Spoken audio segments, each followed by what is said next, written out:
فیض نظامی، کیا جید صحابہ کرام کی سبھی غلطیاں معاف تھیں؟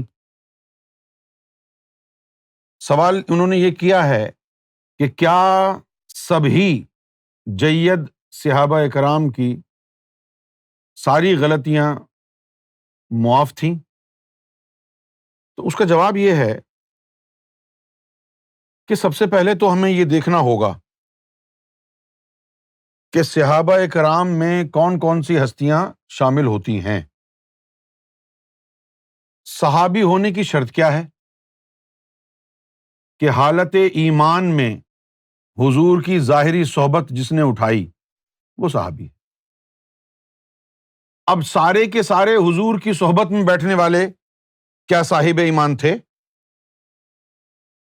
کیا سارے صاحب ایمان تھے؟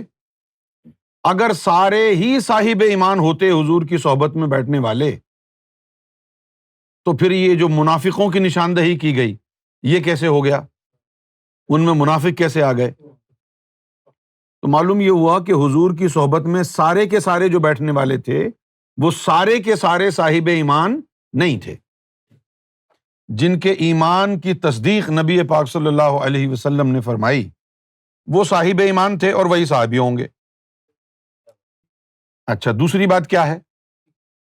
دوسری بات یہ ہے کہ جیسے ہی نبی پاک صلی اللہ علیہ وسلم نے اس دنیا سے پردہ فرمایا ہے تو اس کے بعد ایک بڑی تعداد میں مسلمان جو ہے وہ دین کو چھوڑ گئے، مرتد ہو گئے۔ دین کو چھوڑ گئے، مرتد ہو گئے۔ مرتد کب ہوتا ہے انسان؟ مرتد اس وقت ہوتا ہے انسان جب نور اس کے قلب میں داخل نہ ہوا ہو۔ جب نور نہ ہوا ہو اس وقت وہ مرتد ہوتا۔ اچھا، اب آپ آ جائیں تھوڑا سا پہلے۔ حضور کے پردہ فرمانے کے بعد بہت سے لوگ دین اسلام کو چھوڑ کے چلے گئے۔ اب پردہ فرمانے سے پہلے جو وہی لوگ بیٹھے ہیں آپ ان کو صحابی کہیں گے؟ پردہ فرمانے سے 1 گھنٹے پہلے کی بات کر رہے ہیں تو وہ صحابی تھے۔ پردہ فرمانے کے بعد وہ دین کو چھوڑ کر زندیق ہو گئے، مرتد ہو گئے، چلے گئے، تو اب کیا ان کو صحابی کہیں گے؟ تو صحابی وہ تھا کہ جو حضور کے پردہ فرمانے سے پہلے بھی وفادار مصطفیٰ تھا اور پردہ فرمانے کے بعد بھی وفادار مصطفیٰ تھا۔ اچھا، اب یہ منظر ایک دفعہ پہلے بھی ہو چکا تھا۔ حضور نبی پاک صلی اللہ علیہ وسلم کسی جنگ میں شریک تھے اور وہاں افواہ اڑا دی منافقوں نے کہ معاذ اللہ حضور کو شہید کر دیا گیا ہے، معاذ اللہ ثم معاذ اللہ۔ اور جب یہ خبر پھیل گئی کہ معاذ اللہ حضور کو شہید کر دیا گیا ہے تو مسلمانوں کے پاؤں اکھڑ گئے اور چھوڑ چھوڑ کے جانے لگے۔ تو اس وقت پھر آیت اتری، اللہ تعالیٰ نے فرمایا کہ اگر رسول اللہ قتل کر دیے جائیں یا شہید کر دیے جائیں تو کیا تم الٹے پاؤں دین سے پھر جاؤ گے؟ تم اللہ کو مانتے ہو یہ رسول کی وجہ سے تم مسلمان ہوئے تھے؟ تو اب صحابہ میں کون شامل ہے یہ تو فیض نظامی صاحب نہ آپ جانتے ہیں نہ مولوی جانتے ہیں۔ بکواس جتنی مرضی آئے کر لیں مولوی، سمجھ گئے؟ اب جس طرح ایک جملہ کہتے ہیں مولوی حضرات، ایک حدیث بیان کرتے ہیں اور میں اس حدیث کو موضوع حدیث کہتا ہوں۔ جو حدیث وہ بیان کرتے ہیں وہ یہ ہے کہ میرے تمام صحابہ ستاروں کی مانند ہیں، کسی ایک کو بھی پکڑ لو تو ہدایت پا جاؤ گے۔ اور پھر یہ بھی کہتے ہیں کہ امیر معاویہ صحابی رسول تھا، کہتے ہیں نا؟ کون کون کہتا ہے؟ ہاں، کون کون کہتا ہے؟ طارق جمیل بھائی کہتے ہیں، شیخ الاسلام مجدد رواں صدی ڈاکٹر محمد طاہر القادری رحمۃ اللہ علیہ، یہ بھی یہی کہتے ہیں کہ امیر معاویہ صحابی رسول تھا۔ اب اگر اس حدیث کو امیر معاویہ پر اپلائی کیا جائے کہ میرے تمام صحابہ ستاروں کی مانند ہیں، کسی ایک کو بھی پکڑ لو ہدایت پا جاؤ گے، تو ایسی صورت میں حدیث کے مطابق جنہوں نے امیر معاویہ کو پکڑ لیا ہدایت کے لیے اور امیر معاویہ کی ہدایت پر انہوں نے امیر معاویہ کے بیٹے یزید بن معاویہ کے ہاتھ پر بیعت کر لی اور امام حسین کو، اہل بیت کے گھرانے کو شہید کر دیا، کیا وہ ہدایت پر ہوں گے؟ حضور کا فرمان تو جھوٹا نہیں ہو سکتا۔ اور اگر تم سمجھتے ہو کہ یہ سچی حدیث ہے ہیں تو پھر وہابی صحیح کہتے ہیں کہ یزید جو ہے جنتی ہے۔ اگر تم یہ کہہ رہے ہو کہ یہ حدیث جس میں کہا گیا ہے کہ سارے صحابہ ستاروں کی مانند ہیں، اگر یہ حدیث سچی ہے تو پھر یزید کو برا مت کہو، ان لوگوں کو، شمر کو برا مت کہو، کیونکہ ان لوگوں نے امیر معاویہ کے کہنے پر ہی اس کے بیٹے کے ہاتھ پر بیعت کی تھی۔ امیر معاویہ کو فالو کیا تھا نا، امیر معاویہ کو فالو کیا تھا نا، امیر معاویہ نے ہی اپوائنٹ کیا تھا نا اپنے بیٹے کو امیر المومنین۔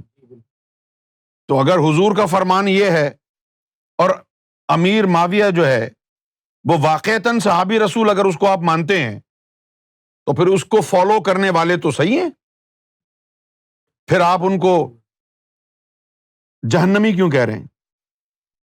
پھر وہ جو توحیدیہ فرقہ ہے، وہابیوں کے اندر ایک اور بھی، وہابیوں سے بھی زیادہ سخت مزاج ایک فرقہ ہے، توحیدیہ فرقہ کہلاتا ہے۔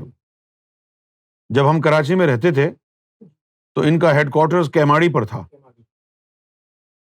اور ایک مشہور مبلغ ان کا پرچار کرتا تھا، شاہ بلیغ الدین، وہ ان کا پرچار کرتا تھا، اور وہ کھلے عام کہتا تھا کہ یزید بن معاویہ جنتی ہے۔ آج دیکھیں، آج کی تاریخ میں دیکھیں، بریلوی مسلک سے تعلق رکھنے والے آصف جلالی، یہ کون ہے؟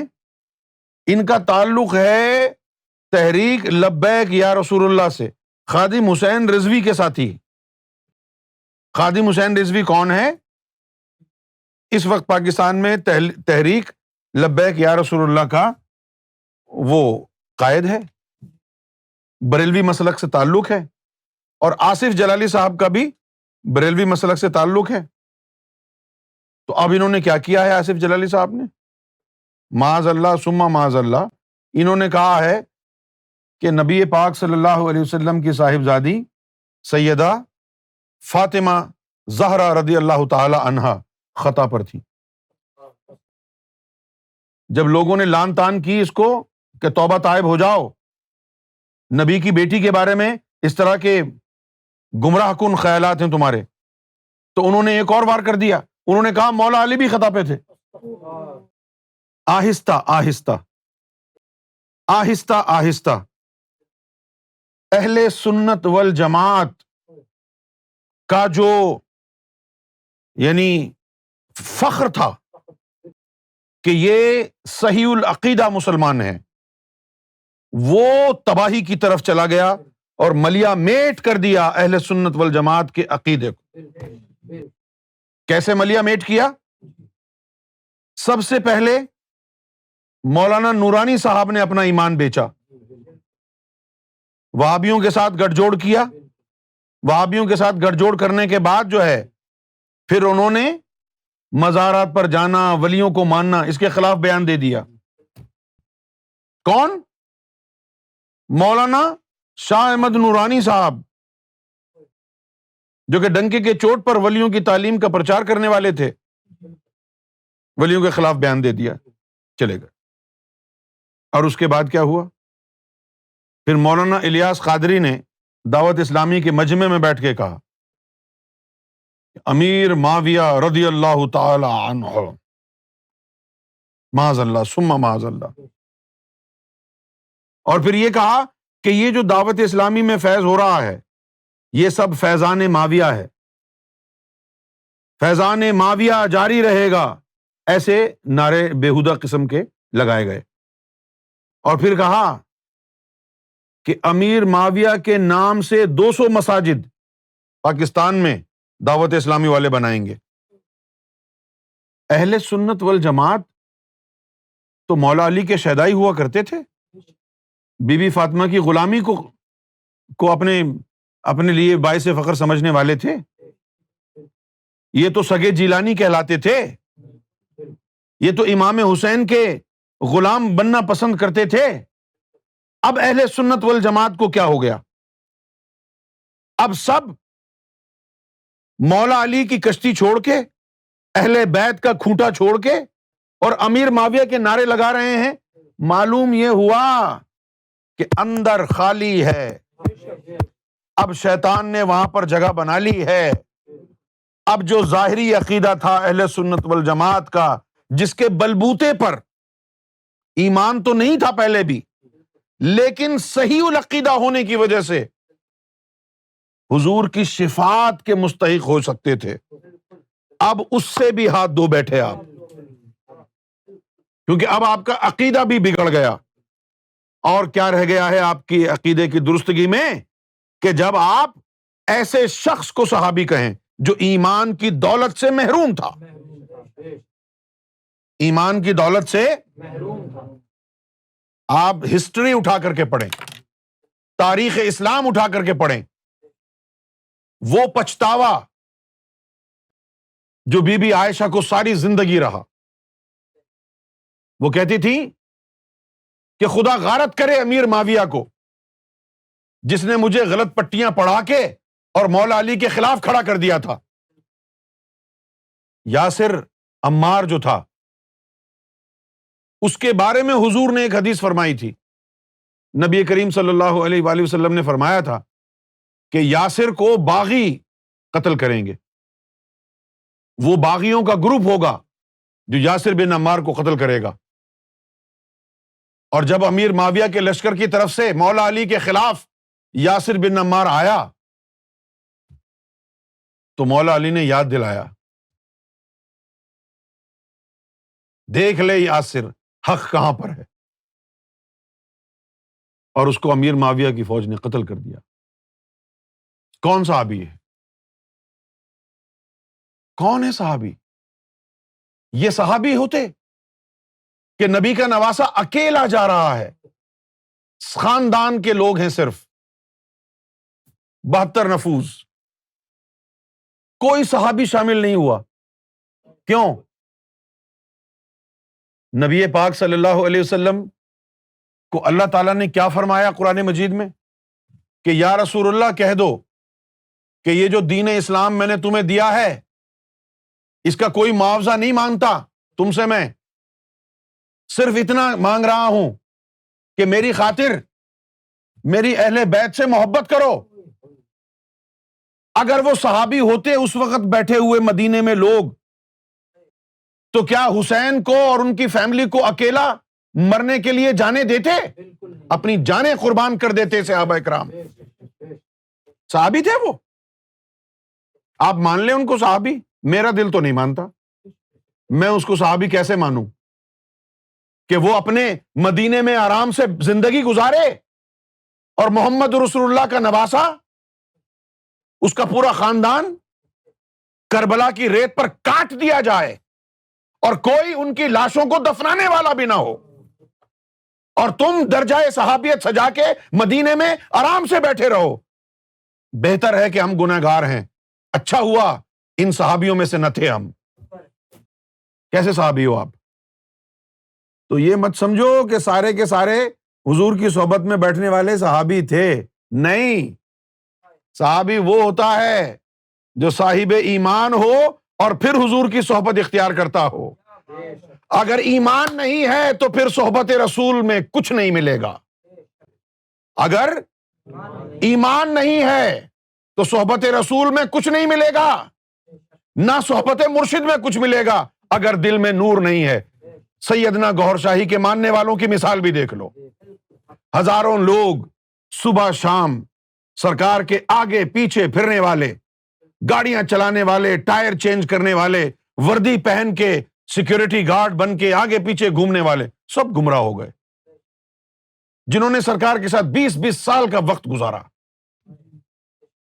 یہ بھی چند لوگ جو بیٹھے ہیں، یہ بھی سرکار کی صحبت یافتہ ہیں۔ تم بتاؤ کہ سرکار کی صحبت کا کون سا نشان تمہارے پاس ہے؟ کہاں ہے وہ صحبت؟ کہاں ہے وہ ثمرات صحبت کے؟ کہاں ہے وہ نظر کا کمال جو نظر ٹھہر جاتی ہے، جو صحبت میں لمس تیرے جسم میں گھس جاتا ہے اور تجھے باندھ دیتا ہے مرشد کے قدموں سے، تیری زبان کو باندھ دیتا ہے۔ سب سے بڑا مسئلہ بدگمانی کا ہوتا ہے کہ مرشد سے بدگمانی نہ ہو جائے۔ تو میں نے عرض کیا کہ سرکار، بدگمانی سے بچنے کا کوئی طریقہ ہے؟ فرمایا ہاں ہے۔ فرمایا وسوسے آئیں خیر ہے، بدگمانی نہ ہو، اس کا باطنی سولوشن ہے۔ وہ کیا ہے؟ کہ تیرا جو دل ہے وہ نورانی ہو چکا ہو، مرشد کی تار دل سے جڑی ہوئی ہو، اس کے بعد جتنے چاہے وسوسے آ جائیں بدگمانی نہیں آ سکتی۔ کیسے؟ کہ جو بھی وسوسہ خیال تجھے آئے گا وہ دماغ میں آئے گا، دماغ سے آ کے دل میں گھسے گا، دل میں اگر نور ہوگا تو وہ اس وسوسے کو دل کا نور جلا دے گا اور تیری زبان پر نہیں آنے دے گا۔ اور اگر تیری زبان سے کوئی اونچ نیچ والا لفظ نکل گیا تو صرف اس لیے نکلے گا کہ تیرے دل میں نور تھا ہی نہیں۔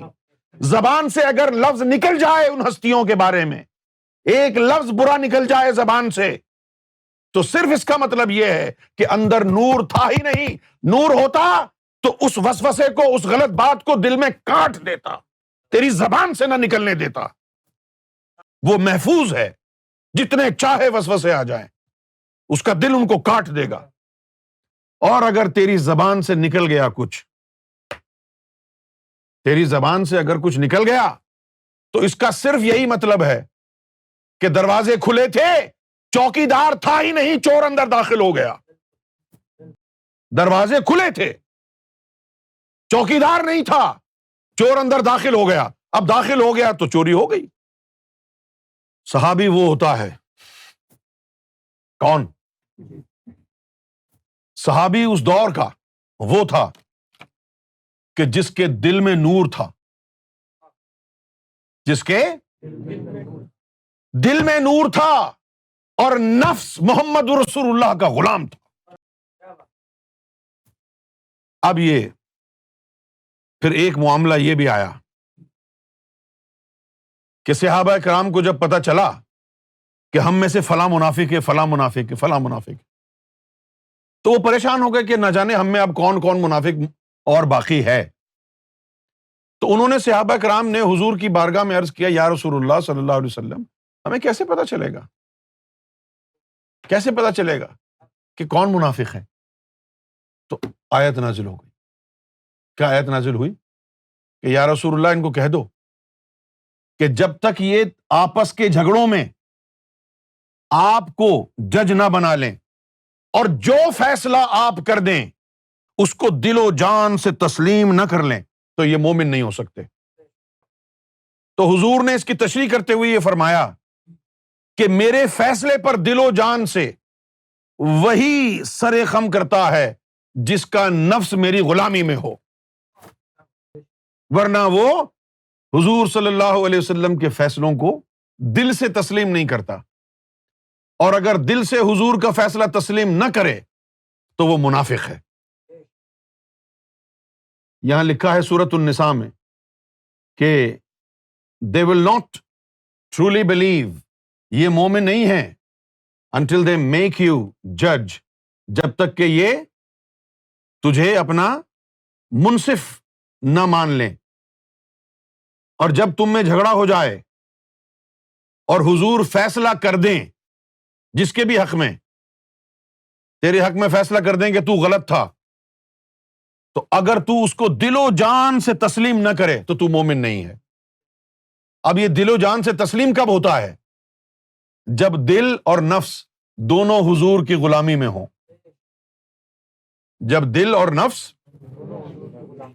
دونوں حضور کی غلامی میں ہوں. تو صحابہ اکرام بھی وہی تھے جن کا نفس اور دل دونوں حضور کی غلامی میں تھے. جن کا دل حضور کی غلامی میں تھا، جن کے دل کی تار محمد رسول اللہ کے قلب مبارک سے جڑی تھی، جن کا نفس نبی پاک صلی اللہ علیہ وسلم کے نفس کا غلام تھا، وہ صحابی کہلائے. اور وہ جو صحابی تھے وہ واقعی ایسے تھے کہ جو ان میں سے کسی ایک کو بھی پکڑ لے وہ ہدایت پا جائے گا. لیکن سارے صحابی نہیں تھے. حجت الوداع کے موقع پر، فتح مکہ کے موقع پر جو 1.25 مسلمان کھڑے تھے، ان میں سے چند ایک صحابہ تھے، باقی ایسے ہی تھے.